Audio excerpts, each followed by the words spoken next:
Welcome students. இந்த வீடியோவில் 12th standard business maths exercise 1.1ல் தேர்ட் கொஸ்டின் பார்க்கலாம்ப்பா. ஆல்ரெடி ஃபஸ்ட்டு 2 கொஸ்டின் சால்வ் பண்ண வீடியோக்கான லிங்க் வந்து எங்கள் சைடில் ஐக்கார்டில் தர நம்ம டிஸ்கிரிப்ஷனில் இருக்கும். நீங்கள் பிளேலிஸ்ட்லையுமே செக் பண்ணி பார்க்கலாம். அதை பார்க்கலன்னா அதை பார்த்துட்டு இந்த சம்லாம் நீங்கள் பார்த்தீங்கன்னா you will understand this better. ஏன்னா first roman second roman first roman வந்து பார்த்தீங்கன்னா கிட்டத்தட்ட 6 to 7 சம்ஸ் நம்ம போட்டிருப்போம். அது அந்த ப்ராக்டிஸ் உங்களுக்கு இருந்தால் தான் இது எல்லாமே நீங்கள் ஈஸியாக போட முடியும். ஸோ நீங்கள் டேரெக்டாக வந்து இந்த தேர்ட் சம் பார்த்தீங்கன்னா உங்களுக்கு புரியறதுக்கு வாய்ப்பு கம்மி தான். சரிங்களா? ஸோ அதை பார்த்துட்டு இதை பாருங்கள். இல்லை சார் எனக்கு தெரியும், ரேங்க் கண்டுபிடிக்க தெரியும் அப்படின்னா யூ கேன் ஜஸ்ட் கண்டினியூ வாட்சிங். ஓகே. ஸோ இங்கே வந்து எப்படின்னா உங்களுக்கு வேரியபிள்ஸ் வந்து 3 வேரியபிள் ஈக்குவேஷன் வந்து கொடுத்துருக்காங்க. இதை வந்து we are going to solve with the help of rank method. So நமக்கு ரேங்க் கண்டுபிடித்து 2 மெத்தட் இருக்குது. பைனரி மெத்தட் யூஸ் பண்ணலாம் and then we have row reduction method. சரிங்களா? ஸோ இங்கே வந்து நம்ம ரோ ரிடக்ஷன் மெத்தட் தான் யூஸ் பண்ண போகிறோம். But before that first step நீங்கள் என்ன பண்ணணும்னா கிவன் ஈக்குவேஷன்ஸ் எழுதிக்கோங்க. ஓகேவா? கிவன் ஈக்குவேஷன்ஸ் அது அப்படியே 1 by 1 நீங்கள் வந்து எழுதுங்க. சரிங்களா? X y z equal to 9, 2x plus 5y plus 7z equal to 52, 2x minus y minus z equal to 0. இது கிடச்சிதா? இப்போ நம்ம இதை என்ன பண்ணணும்னா we need to write this in terms of matrix formula எழுதணும். சரிங்களா? ஸோ இது என்ன சொல்லுவாங்கன்னா matrix equation corresponding to given equation. அதாவது இந்த கொடுத்துருக்கிற ஈக்குவேஷனை நம்ம வந்து மேட்ரிக்ஸ் ஃபார்மில் கிவன் சிஸ்டம் இதை வந்து எப்படி எழுதுவோம் அப்படின்னா நல்லா பாருங்கள். இங்கே இருக்கிற கோஎஃபிஷியன்ஸை மட்டும் எடுத்து எழுதுங்க. 3/3ல் எக்ஸு ஒய் இசட் என்ன இருக்குது? 1 1 1. செகண்ட் ரோவில் 2 5 7. தேர்ட் ரோவில் 2 -1 -1. சிம்பிள்ஸோட கரெக்டாக எழுதணும். அண்ட் தென் நம்ம என்னென்ன வேரியபிள்ஸ் யூஸ் பண்ணியிருக்கோம்? எக்ஸு ஒய் இசட் யூஸ் பண்ணியிருக்கோம். நல்லா பாருங்கள். இது மல்டிப்ளிகேஷன் இப்போ பண்ணும்போது எப்படி வரும் உங்களுக்கு ஆட்டோமேட்டிக்காக? 1x or x, 1y or y, 1z or இசட்னு வரும். புரியுதுங்களா? ஸோ இதை வந்து நம்ம இந்த மாதிரி மேட்ரிக்ஸ் ஃபார்மில் எழுதியிருக்கேன். ஈக்குவல் டு ரைட் ஹேண்ட் சைடில் இங்கே இருக்கிற நம்பர்ஸை அப்படியே யூ கேன் காப்பி திஸ். சரிங்களாப்பா? இப்போ நம்ம இதை வந்து ஏ அப்படின்னு சொல்லுவோம், இதை வந்து எக்ஸ்ன்னு சொல்லுவோம், இது வந்து பி அப்படின்னு சொல்லுவோம். சரிங்களா? இப்போ இதுக்கான ஆக்மெண்டட் மேட்ரிக்ஸ் அப்படின்னு சொல்லுவாங்க. ஆக்மெண்டட் மேட்ரிக்ஸ்னால் என்னென்னா இங்கே எழுதுகிறேன் பாருங்கள். உங்களுக்கு எதுவுமே தெரியல அப்படின்னா கூட நான் ஸ்டெப் பை ஸ்டெப் சொல்லித்தரேன், நல்லா கவனிங்க. ஏன்னா இதை பேஸ் பண்ணி தான் அடுத்தடுத்த சம்மம் வரும். சரிங்களா? ஸோ ஆக்மெண்டட் மேட்ரிக்ஸ் அப்படின்னா ஏ கமா பி அப்படின்னு சொல்லுவோம். சரிங்களா? ஏவையும் பியையும் யூ ஆர் கோயிங் டு அப்படியே ஜாயின் பண்ணி எழுத போகிறோம். சரிங்களா? எப்படி எழுதணும்னா இங்கே பாருங்கள் 1 1 1, இந்த பக்கம் இருக்க 9 அப்படியே போட்டுக்கோங்க. அதே மாதிரி இங்கே 2 5 7 52. அதே மாதிரி 2 -1 -1 0. அதாவது லெஃப்ட்டில் இருக்கிற இந்த நம்பர்ஸையும் ரைட் சைடில் இருக்கிற நம்பர்ஸையும் ஜஸ்ட் மிக்ஸ் பண்ணி எழுதிக்கோங்க. இதுதான் வந்து என்ன சொல்லுவாங்கன்னா ஆக்மெண்டட் மேட்ரிக்ஸ் அப்படின்வாங்க. இப்போ இந்த மேட்ரிக்ஸ் உங்களுக்கு ஆர்டர் என்ன இருக்குது? 3,4ல் இருக்கா? எஸ், 3,4ல் இருக்கா? இப்போ இங்கே தான் வந்து நான் என்ன பண்ண போகிறேன்னா உங்களுடைய ரோ ரிடக்ஷன் மெத்தடை யூஸ் பண்ணி I am going to bring என்னது எக்லான் ஃபார்ம் கொண்டு வரணும். இந்த இடத்துல 0 மாதிரி கொண்டு வருவோம். சரிங்களா? அப்போ நம்ம என்ன பண்ணுவோம்? ஈக்குவலன்ட் மேட்ரிக்ஸ் போட்டுட்டு 1 1 1 9 மட்டும் போட்டுக்கோங்க. சரியா? இப்போ இந்த இடத்துல பாருங்கள் 2 இருக்குது, இங்கே 1 இருக்கா? அப்போ நான் என்ன பண்ணலாம்? R2 is nothing but R2 - 2R1. சரிங்களா? ஏன்னா இங்கே 2ஆல் மல்டிப்ளை பண்ணி செப்பரேட் பண்ணால் 0 ஆகிடும். அப்படி தானே? அதே மாதிரி R3யுமே இங்கே 2 தானே இருக்குது. So you do the same process. R3 equal to R3 - 2R1 பண்ணுறேன். அப்போ 2 - 2 0, 5 - 2 3, 7 - 2 5, 52 - 18 34 வரும். புரியுதுங்களா? இதை டபுள் பண்ணி செப்பரேட் பண்ணுறேன்ப்பா. ஸோ 52 - 18 34 வரும். இப்போ அதே ப்ராசஸை you continue for third row.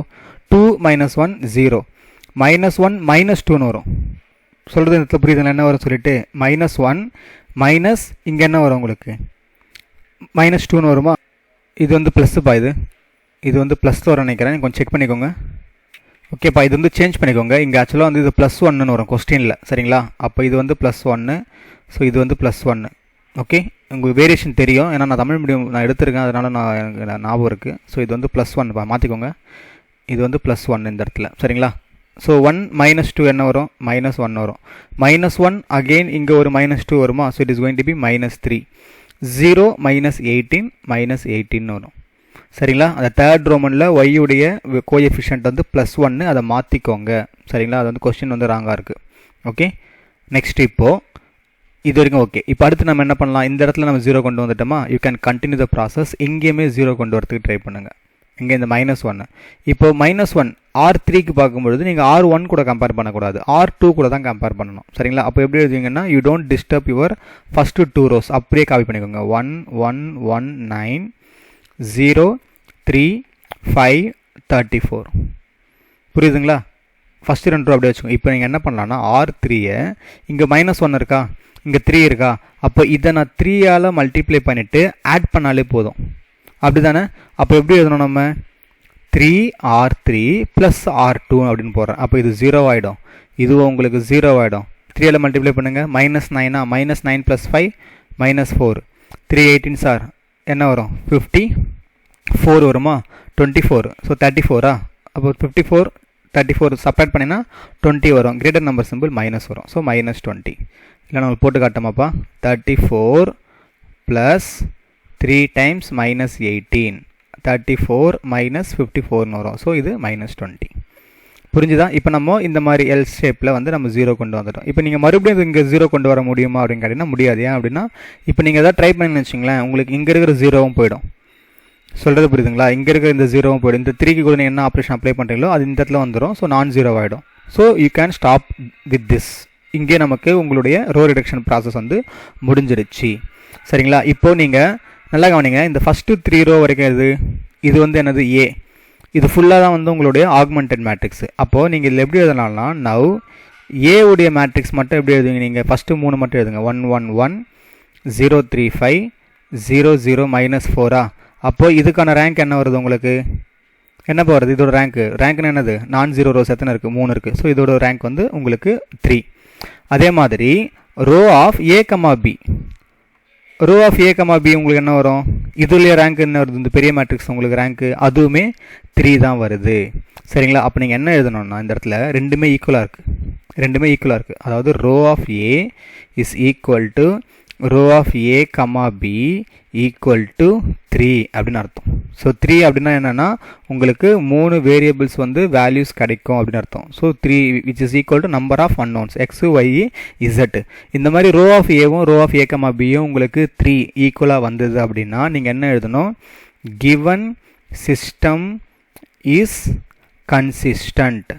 அதாவது இந்த சிஸ்டம் வந்து consistent and we can have unique solution. நமக்கு எக்ஸு ஒய் இசட்டுக்கு யூனிக்கான ஒரு சொல்யூஷன் வருது அப்படின்னு அர்த்தம். சரிங்களா? இப்போது நம்ம ஆல்ரெடி இங்கே என்ன பண்ணோம்? கொடுத்துருக்கிற கொஸ்டினை இங்கே பாருங்கள், ஒரு நிமிஷம் அப்படியே மேலே போயிடுறேன். கொடுத்துருக்கிற கொஸ்டினை வந்து நம்ம என்ன பண்ணோம்? ஃபஸ்ட்டு மேட்ரிக்ஸாக கன்வெர்ட் பண்ணோம். இதை அப்படி நீங்கள் மேட்ரிக்ஸாக கன்வெர்ட் பண்ணிங்களா? புரியுதுங்களா? இதுதான் ஆக்சுவலாக கொடுத்துருக்க சிஸ்டம். நம்ம வந்து என்ன பண்ணோம்? மேட்ரிக்ஸாக கன்வெர்ட் பண்ணோம். இப்போ அதே ப்ராசஸை நீங்கள் லாஸ்ட் ஸ்டெப்பில் ரிவர்ஸ் பண்ணணும். சரிங்களா? லாஸ்ட் ஸ்டெப்பில் நம்ம ரிவர்ஸ் பண்ண போகிறோம். அதாவது இது இருக்குல்ல, நம்ம கடைசியாக கொண்டு வந்து நிறுத்தணும் பார்த்தீங்களா? இதை வந்து you need to reverse it. Try to understand. நான் என்ன பண்ணுறேன் நல்லா பாருங்கள். நான் இங்கே அப்படியே வச்சு எழுதுகிறேன். இங்கே என்ன இருக்குது? 1 1 1 இருக்கா? ஸோ அது வந்து அப்படி 1 1 1 0 3 5 0 0 -4 அப்படின்னு போட்டுட்டு XYZன்னு எழுதிட்டு ரைட் ஹேண்ட் சைடில் இங்கே கடைசியாக என்ன வந்தோ அதை எழுதணும். 9 34 -20. புரியுதாப்பா? கொடுத்துருக்கிற ஈக்குவேஷனை நம்ம வந்து இந்த மேட்ரிக்ஸ் ஃபார்மில் ஆகுமெண்டட் மேட்ரிக்ஸில் எழுதிட்டு அதை நம்ம ரோ ரிடக்ஷன் மெத்தடில் கொண்டு வந்து எக்லான் ஃபார்மில் வச்சுட்டோம். இப்போ அந்த எக்லான் ஃபார்மில் வச்ச மேட்ரிக்ஸை அகைன் நம்ம என்ன பண்ணுறோன்னா சிஸ்டம் மாதிரி எழுத போகிறோம். XYZல எழுத போகிறோம். ஸோ இப்போ இதை மல்டிப்ளை பண்ணி எழுதுனா எப்படி எழுதுங்க? 1 × X X, அடுத்து 1 × Y Y, அடுத்து 1 × Z Z equal to first number என்ன? 9. அதே மாதிரி செகண்ட் எழுதும்போது இங்கே 0 × X 0 ஆகிடும். அப்போ நெக்ஸ்ட் 3 × Y வருமா? So 3Y 5Z equal to 34. கடைசி எழுதும்போது எப்படி எழுதுவோம்? -4Z equal to -20. இப்போ இதை ஒன்று ஒன்றா சால்வ் பண்ணாவே நமக்கு ஆன்சர் கிடச்சிரும்பா ஈஸியாக. சரிங்களா? இங்கே 4ம் அது மைனஸ் கேன்சலா. அப்போ 4Z ஈக்குவல் டு 20னா Z ஈக்குவல் டு 20/4 5ன்னு வந்துடும். இதை எடுத்து செகண்டில் போடுங்க. ஓகேவா? இது நம்ம ஆர்டினரி நமக்கு ஈஸியாக சால்வ் பண்ணலாம். இப்போ Z எடுத்து இங்கே சப்ஸ்டிட் பண்ணுங்க. அப்போ செகண்டில் 3Y 5 × 5 ஈக்குவல் டு 34. அப்போ 3Y + 25 ஈக்குவல் டு 34. 25 அந்த பக்கம் போச்சுன்னா உங்களுக்கு என்ன வரும்? மைனஸு. ஸோ 9 வருமா? அப்போ Y ஈக்குவல் டு 9/3 3ன்னு வந்துடும். இப்போ ஒய்யும் இசட்டையும் இதில் சப்ஸ்டிட் பண்ணுங்க பார்ப்போம். சரிங்களா? ஸோ உங்களுக்கு எக்ஸ் வேல்யூ கிடச்சிரும். புரியுதுங்களா? ஸோ ரொம்ப சிம்பிள். எக்ஸ் ப்ளஸ் ஒய் என்ன? 3, இசட் எவ்வளோ? 5 equal to 9. So x plus 8 equal to 9. அப்போ x is equal to 9 - 8. So x is equal to 1 தான். ஸோ இந்த சமபத்திரம் உங்களுக்கு ஆன்சர் என்ன வந்தது? X equal to 1, y equal to 3, z equal to 5 தான் இந்த சம்முடைய ஆன்சர். சரிங்களா? ஸோ நம்ம டென்ஷன் எல்லாம் படிச்சிருப்போம் 3 வேரியபிள் ஈக்குவேஷன் வந்து எப்படி சால்வ் பண்ணோம் சொல்லிட்டு. பட் இது வந்து with the help of matrix we are solving. இதுவுமே கொஞ்சம் இன்ட்ரெஸ்டிங்காக தான் இருந்திருக்கும். கான்செப்ட் புரிஞ்சுது இல்லை உங்களுக்கு? Yes. So step by step நான் இன்னொரு தடவை குயிக்காக சொல்லிடுறேன் என்ன பண்ணுறேன்னு சொல்லிட்டு. கொடுத்துருக்கிற இந்த சிஸ்டமை you are going to write it in terms of matrix equation. அதுக்கப்புறம் அதிலிருந்து ஆக்மெண்டட் மேட்ரிக்ஸ் எழுதிட்டு ரோடு ரிடக்ஷன் மெத்தடை ஃபாலோ பண்ணி எக்லான் ஃபார்மில் கொண்டு வரணும். எக்லான் ஃபார்மில் கொண்டு வந்த அப்புறமா அந்த ரோ, அதாவது ரேங்க் வந்து ஏக்கும் ஏ பிக்கும் ஈக்குவலாக வருதான்னு பார்க்கணும். இந்த கொஸ்டினில் ஈக்குவலாக தான் வருது. ஸோ ஈக்குவலாக வருது அப்படின்னா என்ன அர்த்தம்னா சிஸ்டம் வந்து கன்சிஸ்டண்ட்டாக இருக்குது, யூனிக்காக நமக்கு சொல்யூஷன் வரும்னு அர்த்தம். யூனிக் சொல்யூஷன் என்னது? எக்ஸ் ஒய் இசட்டுக்கு ஒரு ஆன்சர் கண்டிப்பாக வரும் அப்படின்னு அர்த்தம். ஸோ நம்ம கிடைச்ச ஆல்ரெடி அந்த எக்லான் ஃபார்மை நீங்கள் மறுபடியும் மேட்ரிக்ஸ் ஈக்குவேஷனில் கொண்டு வந்துட்டு you can try to solve this. சரிங்களா? போட தான் வரும். ப்ராக்டிஸ் வந்து உங்களுக்கு எப்போவுமே ஒரு சம் வந்து ஒரு டைம் பார்த்தோன்னே டக்குன்னு புரிஞ்சிடாது. மேபி புரியும், பட் போடும்போது நீங்கள் தப்பு பண்ண சான்ஸ் இருக்குது. இதே மெத்தடில் ஒரு எக்ஸாம்பிள் சம்ஸுமே இருக்குது, அதையும் நீங்கள் ப்ராக்டிஸ் பண்ணிக்கோங்க. அடுத்தடுத்த வர சம்ஸுமே ஜஸ்ட் கண்டினியூ வாட்சிங். சரிங்களா? ஸோ இந்த எக்ஸ்ப்ளனேஷன், இந்த சம் உங்களுக்கு புரிஞ்சிருச்சுன்னா ஒரு லைக் தட்டிட்டு இந்த வீடியோ மறக்காம உங்கள் ஃப்ரெண்ட்ஸுக்கும் ஷேர் பண்ணி விட்டுருங்க. நிறைய வியூஸ் வந்தால் தான் I will get motivated to come up with more videos. Thank you so much for வாட்சிங். Will catch up in the next video. Bye by.